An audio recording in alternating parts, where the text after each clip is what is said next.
Welcome viewers to the series of lectures on forests, development and sustainability. This is part 4 of the interaction that we are having.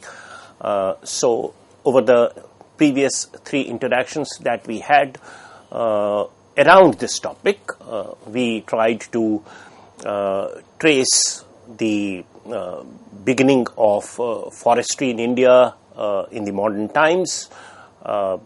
The context, of course, was colonial, and we, through this interaction as well, will see what constituted the backdrop of the creation of first forest department as such during the colonial period. Then what people were talking about as they were trying to use the forest resources in the industrialized context of Europe, Britain, and the baby steps that India also was taking towards industrialization. Although the context being colonial, it was not a genuine kind of industrialization that was happening during the period. But as we were talking about in the previous part of this lecture, that the sheer fact that our imperial masters, that is Britain in the 19th century, are themselves undergoing industrialization, and the technology, particularly that of transportation and extractions and so forth, are changing so much that its pertinence to the scale of resource utilization is dramatically being changed. So what we used to consume merely for sustenance and a little bit of ostentatious display of wealth with which feudalism as a production system is also associated as a cultural attribute, as its cultural attribute. But they were all happening in a very localized precincts.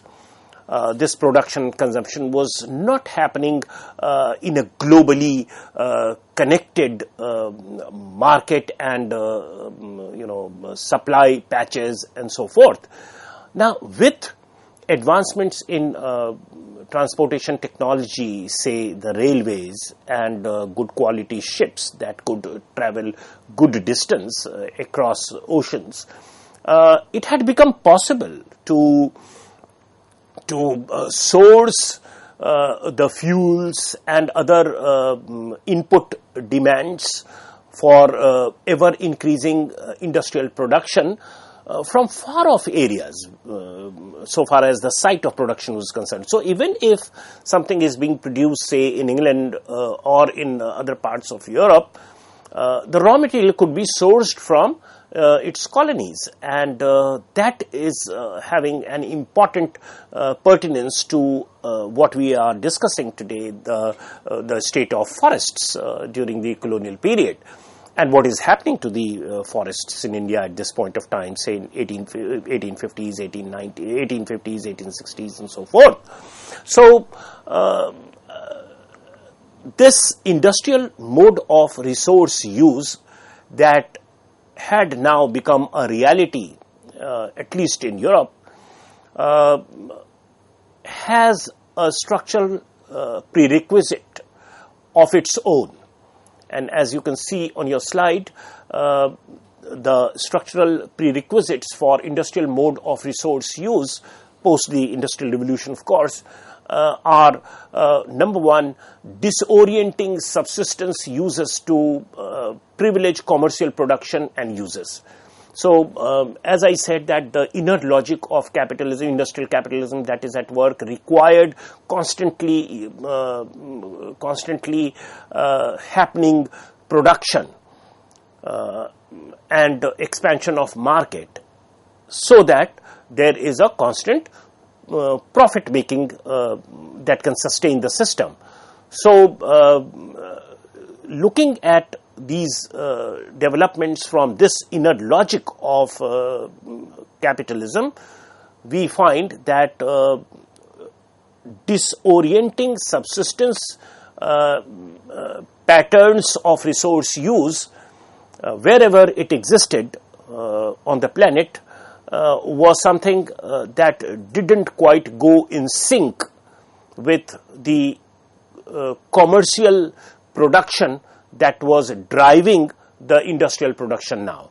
So production is no more confined for local consumption and so forth. The scale and scope of this production is global, and so the level of exploitation of the resources in a particular area is not only dependent on the immediate geography of its consumers, right?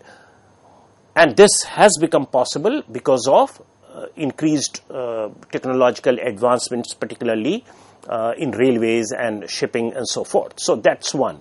This pattern of subsistence use has to be done away with. It's a structural requirement. Second, rupturing or delegitimizing community control over resources to allow some kind of a free play to the atomized individual. And this is where we get to see the linkage between emergence of individualism as a prized kind of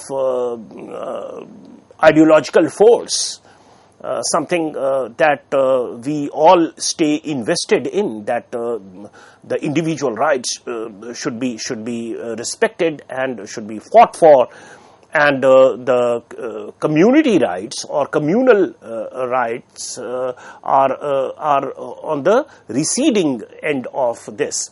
And the maxim of capitalist industrial production actually requires this to happen. It deliberately will rupture or delegitimize community control over resources, because these sites of resources have to be owned almost in an unqualified way, not constrained by community control over which there are so ifs and buts and qualifications and so forth. So a seamless flow of production and profit making in industrial economy required that these patches from where raw materials are extracted are to be owned by individuals, and this transition has to be made via the state, via the colonial state. So colonial state here is serving as a medium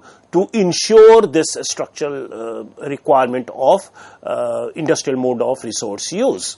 So community controls, which of course was a traditional thing that was very much a reality in India, particularly common pasture ground or control over forests and so forth, they were all done with respect to what the communities nearby, the way they are using it, and there was prudence in the conventional and traditional ways in which they went about this business of using forest resources. So there was an inbuilt, you can say, restraint exercised by the communities on such matters, and all that, however prudent those practices might be, they had to be done away with to ensure free play of industrial production and emergence of atomized individuals. Third structural requirement is doing away with existing or prevalent restraints on resource exploitation, which we have already explained as part of the previous two points that we were talking about. So whatever kind of restraint, it could be tradition bound restraint, it could be with respect to some rites and rituals that have to be followed and so forth, with an embedded sense of responsibility towards sustainable use and so forth. So all those had to be done away with, and for that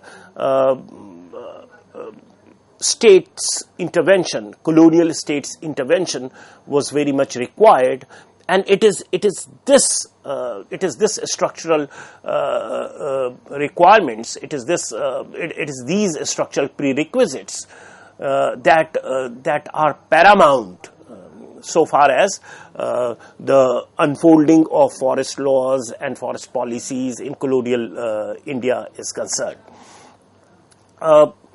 Europe and North America, having undergone these transformations all through the 19th century, had come to a different stage, had come to a more advanced stage of industrial life, typified by individualism and so forth, and they had seen the worst of it as well. So this idea of maintaining the forest cover, green cover as we say today, and using the forest resources in a rather prudent way and not recklessly the way it had been used so far under commercial compulsions by various agencies and companies. So in America and Europe, some kind of a public conscience is being created with respect to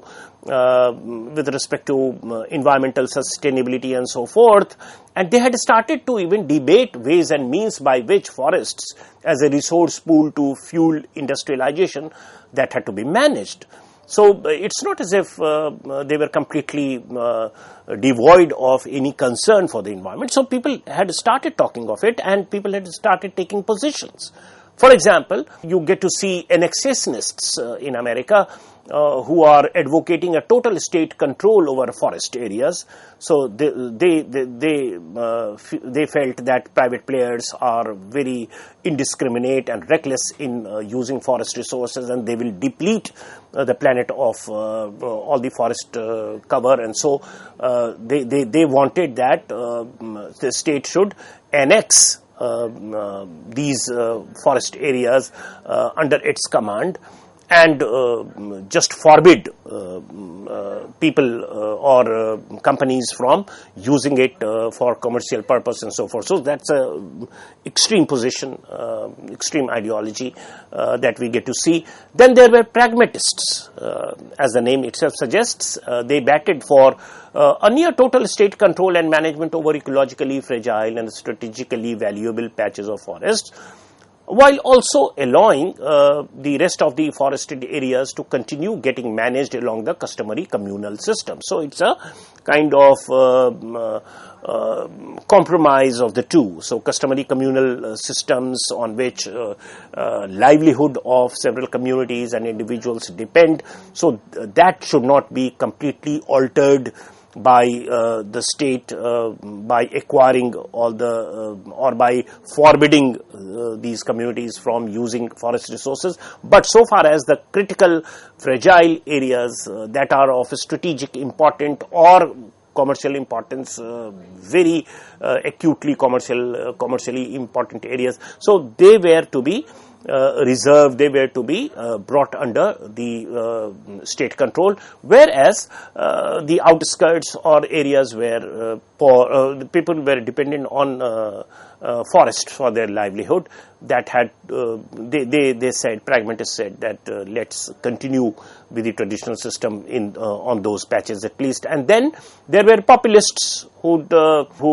came across as some kind of a mirror opposite to the annexationists and were completely against state control of forests and were rather espousing tribals and peasants exercise of sovereign rights over forests. So they said that, well, the state will only work at the behest of the commercial pressures, and whatever they say in the name of annexing the entire forest area under their control, they would continue to use it for commercial purpose, and that's not good. So better option is that let's continue with the system the way traditionally people were using their sovereign rights over forests in a community fashion and so forth.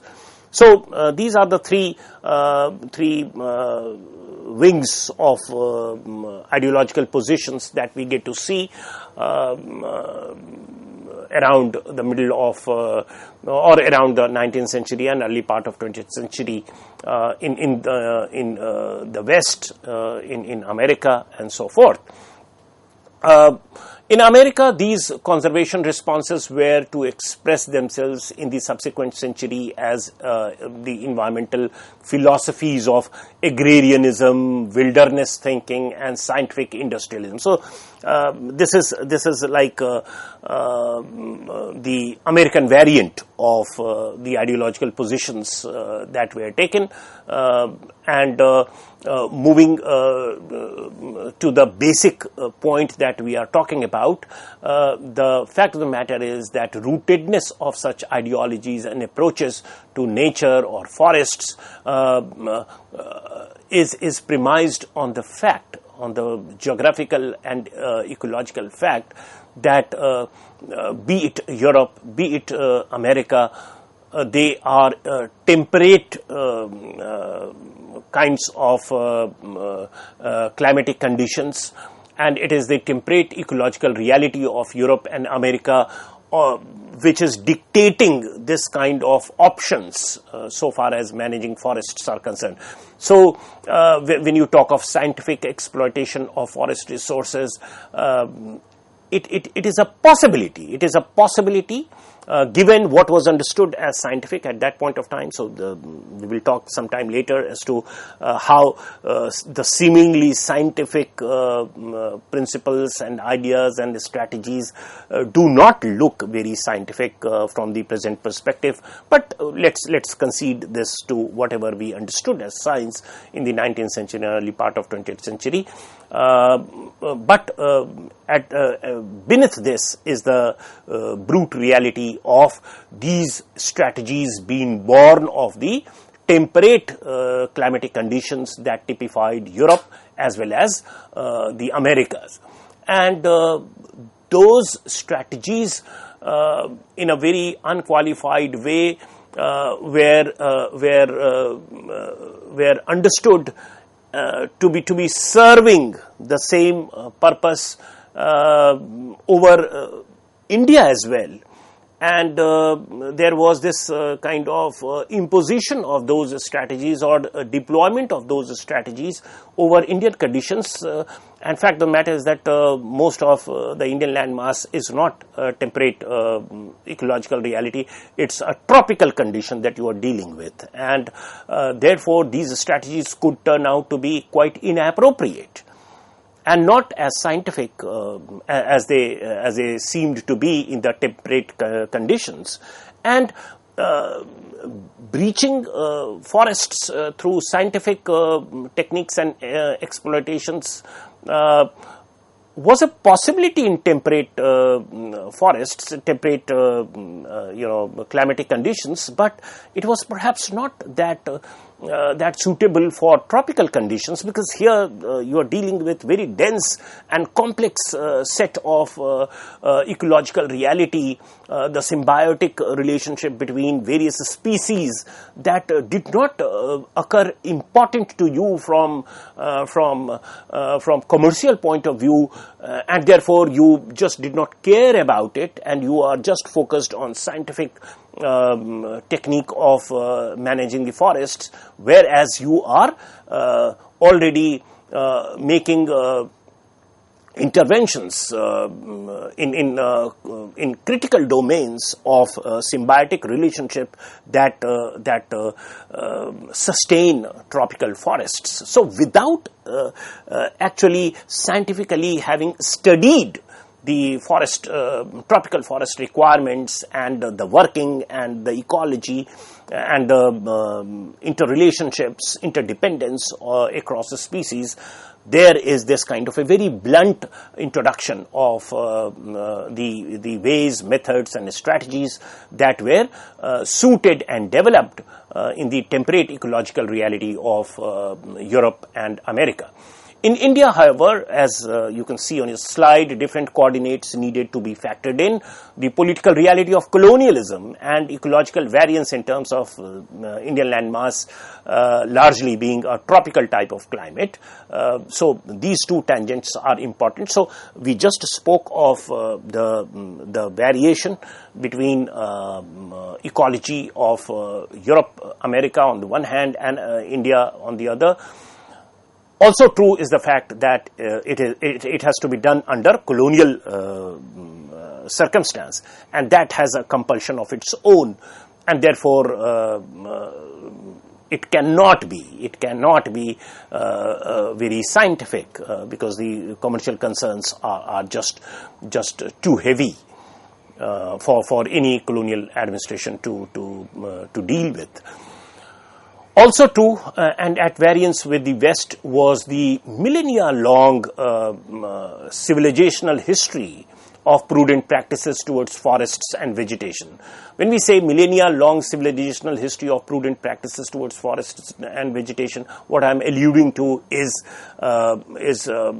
at least 3,000 years of or 2,000 years of continuous ecologically sensitive practices of, say, maintaining sacred groves or several other, not killing certain animals during their fertile seasons, or not cutting some forests during a particular season, and then they are all not articulated in terms of environmental consciousness, although they are all ensconced in rites, rituals, religion and religiosity. But once you analyze it, there is an element of ecological sustainability or forest sustainability or resource sustainability in terms of quantum of use and rhythm of its usage as well. So on this count also, India was little different civilizationally in terms of being a very long continuous civilization vis-a-vis America and Europe, and therefore bringing about change in the mode of resource use was a difficult proposition in India. It was fraught with problems, as the colonial administrators subsequently discovered as well through several protests that were very much part of it. Even in independent India, the governments had to deal with such protests and consequences.